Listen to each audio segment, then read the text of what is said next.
Hi hello friends, ಇವತ್ತಿನ ವಿಡಿಯೋದಲ್ಲಿ ನಾನು ಕಡಲೆ ಮಸಾಲ ಮಾಡೋದು ಹೇಗೆ ಅಂತ ಇವತ್ತಿನ ವಿಡಿಯೋದಲ್ಲಿ ತಿಳಿಸ್ಕೊಡ್ತಾ ಇದ್ದೀನಿ.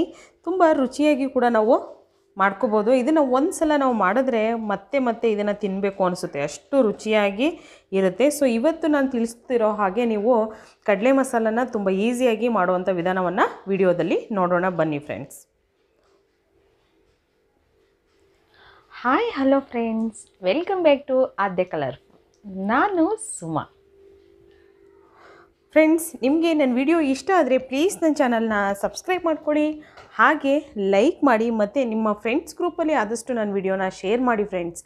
ಆಗ ನನ್ನ ಎಲ್ಲ ವಿಡಿಯೋಗಳು ನೀವು ತಕ್ಷಣಕ್ಕೆ ನೋಡ್ಬೋದು, ನೋಟಿಫಿಕೇಷನ್ ನಿಮಗೆ ತಕ್ಷಣಕ್ಕೆ ಸಿಗುತ್ತೆ. ಸೊ ಇವಾಗ ನೋಡಿ, ನಾನು ಕಡಲೆಕಾಳನ್ನ ಒಂದು ನೈಟ್ ಪೂರ್ತಿ ನೆನೆ ಹಾಕಿದ್ದೀನಿ. ಸೊ ನೋಡ್ತಾ ಇರ್ಬೋದು ನೀವು, ಮನೆಯಲ್ಲಿರೋಂಥ ಕಡಲೆಕಾಳನ್ನೇ ನಾನು ತೊಗೊಂಡಿದ್ದೀನಿ. ಇಲ್ಲಿ ಮನೇಲಿರೋಂಥಲ್ಲ ಚೆನ್ನ. ಸೊ ಅದನ್ನೇ ನಾನು ಒಂದು ನೈಟು ಪೂರ್ತಿ ನೆನೆ ಹಾಕಿ ಈಗ ಒಂದೆರಡು ನೀರಲ್ಲಿ ತೊಳೆದು ಈಗ ನಾನು ಒಂದು ಕುಕ್ಕರಿಗೆ ಹಾಕೋತಾ ಇದ್ದೀನಿ. ಸೊ ಕುಕ್ಕರಿಗೆ ಹಾಕಿ ಈಗ ಸ್ವಲ್ಪ ನೀರು ಹಾಕ್ಕೊಳ್ಳೋಣ. ಒಂದು ಅರ್ಧ ಕಪ್ ಆಗೋಷ್ಟು ನೀರನ್ನು ಹಾಕ್ಕೊಳ್ಳಿ, ನೀರು ಕಮ್ಮಿ ಇದ್ದರೆ. ಆ ನಂತರ ಈಗ ಇದಕ್ಕೆ ಸ್ವಲ್ಪ ಉಪ್ಪು ಹಾಕ್ಕೊಳ್ಳೋಣ. ನಾವು ಇದನ್ನು ಬೇಯಿಸ್ಬೇಕಾದ್ರೆ ಸ್ವಲ್ಪ ಉಪ್ಪು ಹಾಕ್ಕೊಳ್ಳೋಣ. ನೆಕ್ಸ್ಟ್ ಇದನ್ನು ಲಿಡ್ ಕ್ಲೋಸ್ ಮಾಡೋಣ. ಕುಕ್ಕರಿಂದ ಲಿಡ್ ಕ್ಲೋಸ್ ಮಾಡಿ ಸುಮಾರು ಒಂದು 4ರಿಂದ 5 ವಿಷಲ್ ಮಾಡಿಸ್ಕೋಬೇಕು ಫ್ರೆಂಡ್ಸ್. ಚೆನ್ನಾಗಿ ಬೇಯಬೇಕದು. ಚೆನ್ನಾಗಿ ಬೆಂದರೆ ತುಂಬ ಚೆನ್ನಾಗಿರುತ್ತೆ. ಅಥವಾ ಮೊಳಕೆ ಕಟ್ಟಿದ್ದಿದ್ದರೆ ನಿಮ್ಮ ಹತ್ರ ಕಡಲೆಕಾಳು ಮೊಳಕೆ ಕಟ್ಟಿದ್ದಿರುತ್ತಲ್ಲ, ಸೊ ಅದನ್ನು ಕೂಡ ನೀವು ಈ ಥರ ಮಾಡ್ಕೋಬೋದು. ಕಡಲೆ ಗಸಿ ತುಂಬ ಚೆನ್ನಾಗಿ ಬರುತ್ತೆ. ಸೊ ಈಗ ಮೊದಲನೇದಾಗಿ ಒಂದು ಪ್ಯಾನ್ ಇಟ್ಕೊಂಡಿದ್ದೀನಿ. ಇದಕ್ಕೆ ಒಂದು 5ರಿಂದ 6 ಸ್ಪೂನ್ ಆಗೋಷ್ಟು ಆಯಿಲ್ನ ಹಾಕೋತಾ ಇದ್ದೀನಿ. ಸ್ವಲ್ಪ ಎಣ್ಣೆ ಜಾಸ್ತಿ ಇದ್ದರೆ ಚೆನ್ನಾಗಿರುತ್ತೆ ಅಂತ. ಸೊ ಈಗ ನಾನು ಒಂದು ಹಸಿಮೆಣಸಿನ್ಕಾಯಿನ ಹಾಕ್ಕೊಂಡು ಒಂದು ಸ್ಪೂನ್ ಆಗೋಷ್ಟು ನಾನು ಜೀರಿಗೆ ಹಾಕ್ಕೊಂಡಿದ್ದೀನಿ. ನೋಡಿ, ಜೀರಿಗೆ ಅಥವಾ ಇದ್ದರೆ ಹಾಕ್ಕೊಳ್ಳಿ, ಇಲ್ಲ ಅಂತಂದರೆ ನಿಮ್ಮ ಹತ್ರ ಸೋಂಪಿದ್ರೆ ಸೊ ಅದನ್ನು ಕೂಡ ಹಾಕ್ಕೋಬೋದು. ಇವಾಗ ನಾನು 1 ಕಪ್ ಆಗುವಷ್ಟು ಈರುಳ್ಳಿನ ಹಾಕ್ಕೊಂಡಿದ್ದೀನಿ. ಸೊ ಈರುಳ್ಳಿ ಚೆನ್ನಾಗಿ ಫ್ರೈ ಮಾಡೋಣ.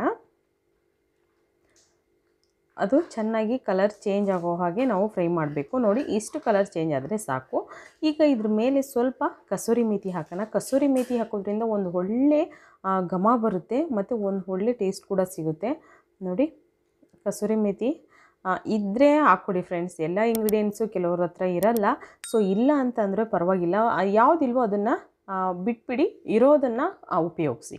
ಸೊ ಇವಾಗ ನಾನು ಮತ್ತೆ ಈಗ 1.5 ಸ್ಪೂನ್ ಆಗೋಷ್ಟು ನಾನಿಲ್ಲಿ ಅಚ್ಕಾರದ ಪುಡಿನ ಹಾಕ್ಕೋತಾ ಇದ್ದೀನಿ. ನೀವು ಖಾರ ನೋಡಿಕೊಂಡು ಹಾಕ್ಕೊಳ್ಳಿ ಫ್ರೆಂಡ್ಸ್.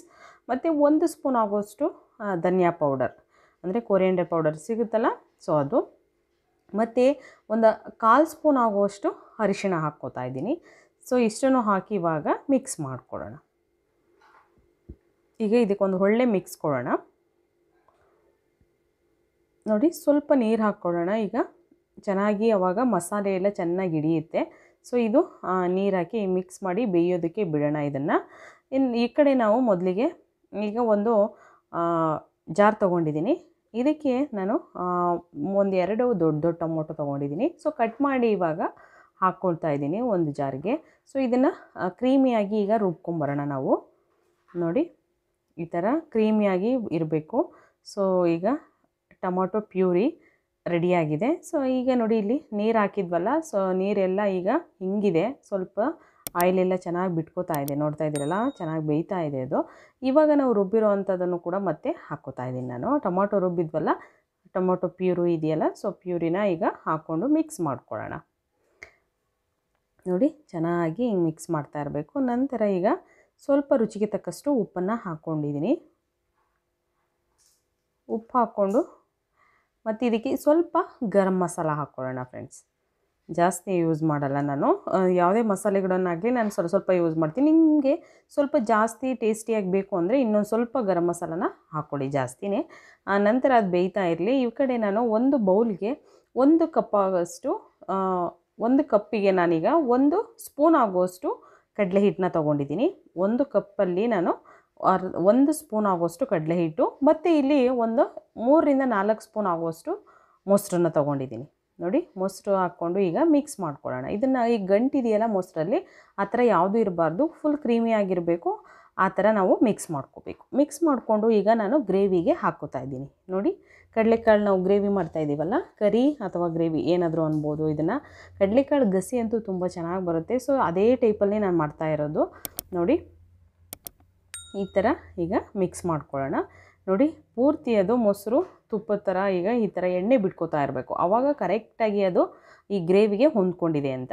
ಸೊ ಫ್ರೆಂಡ್ಸ್, ನಾನು ಶುಂಠಿ ಬೆಳ್ಳುಳ್ಳಿ ಪೇಸ್ಟ್ ಹಾಕೋದನ್ನು ಸ್ವಲ್ಪ ಮರ್ತಿದ್ದೆ, ಸಾರಿ. ಇದನ್ನು ನಾವು ಈರುಳ್ಳಿ ಮತ್ತು ಕಸೂರಿ ಮೇಥಿ ಹಾಕ್ತೀವಲ್ಲ, ಸೊ ಆ ಟೈಮಲ್ಲಿ ನಾವು ಹಾಕ್ಕೋಬೇಕಾಗುತ್ತೆ. ಈಗ ಗ್ರೇವಿ ಬೇಯ್ತಾ ಇದೆ. ನಾನು ಈ ಕಡೆ ಕಡಲೆಕಾಳು ಒಂದು 4ರಿಂದ 5 ವಿಷಲ್ ಮಾಡಿಸ್ಕೊಂಡಿದ್ದೀನಿ. ಸೊ ಅಷ್ಟು ಚೆನ್ನಾಗಿ ನಾವು ಹಿಂಗೆ ಪ್ರೆಸ್ ಮಾಡಿದ್ರೆ ಅದು ಸ್ಮೂತಿಯಾಗಿ ಬರಬೇಕು, ಅಷ್ಟು ಹಾಗೆ ಬೇಯಿಸ್ಕೋಬೇಕು. ಬೇಯಿಸ್ಕೊಂಡು ನೋಡಿ, ನೀರಿನ ಸಮೇತನೇ ನಾನು ಈಗ ಕಡಲೆಕಾಳನ್ನು ಹಾಕೋತಾ ಇದ್ದೀನಿ. ನೋಡಿ, ಮಿಕ್ಸ್ ಮಾಡ್ಕೊಳ್ಳೋಣ ನೀಟಾಗಿ. ಇವಾಗ ಮಿಕ್ಸ್ ಆಗಿದೆ. ಸೊ ಇದಕ್ಕೆ ಮೇಲ್ಗಡೆ ಸ್ವಲ್ಪ ಈಗ ಕರಿಬೇವು ಮತ್ತು ಹಸಿರು ಮೆಣಸಿನ್ಕಾಯಿ ಎರಡನ್ನೂ ಕೂಡ ನಾನು ಹಾಕ್ಕೋತಾ ಇದ್ದೀನಿ. ನೋಡಿ, ಇದು ಚಪಾತಿಗೆ, ಪೂರಿಗೆ, ರೋಟಿಗೆ ತುಂಬ ಚೆನ್ನಾಗಿರುತ್ತೆ ಫ್ರೆಂಡ್ಸ್. ನೀವು ಇದನ್ನು ಒಂದು ಸಲ ಮನೇಲಿ ಟ್ರೈ ಮಾಡಿದ್ರೆ ಖಂಡಿತ ಮತ್ತೆ ಇದನ್ನು ತಿನ್ನಬೇಕು ಅನಿಸುತ್ತೆ, ಅಷ್ಟು ರುಚಿಯಾಗಿ ಬರುತ್ತೆ. ನೀವು ಟ್ರೈ ಮಾಡಿ ಫ್ರೆಂಡ್ಸ್. ನಿಮಗೆ ನನ್ನ ವಿಡಿಯೋ ಇಷ್ಟ ಆಗ್ತಿದ್ರೆ ಪ್ಲೀಸ್ ನನ್ನ ಚಾನಲ್ನ ಸಬ್ಸ್ಕ್ರೈಬ್ ಮಾಡ್ಕೊಳ್ಳಿ ಫ್ರೆಂಡ್ಸ್. ಓಕೆ, ಚೆನ್ನ ಮಸಾಲ ರೆಡಿಯಾಗಿದೆ. ನೀವು ಕೂಡ ಮನೆಯಲ್ಲಿ ಟ್ರೈ ಮಾಡಿ ಹೇಗಾಯಿತು ಅಂತ ಕಾಮೆಂಟ್ ಸೆಕ್ಷನಲ್ಲಿ ತಿಳಿಸಿ friends. Okay, bye, see you.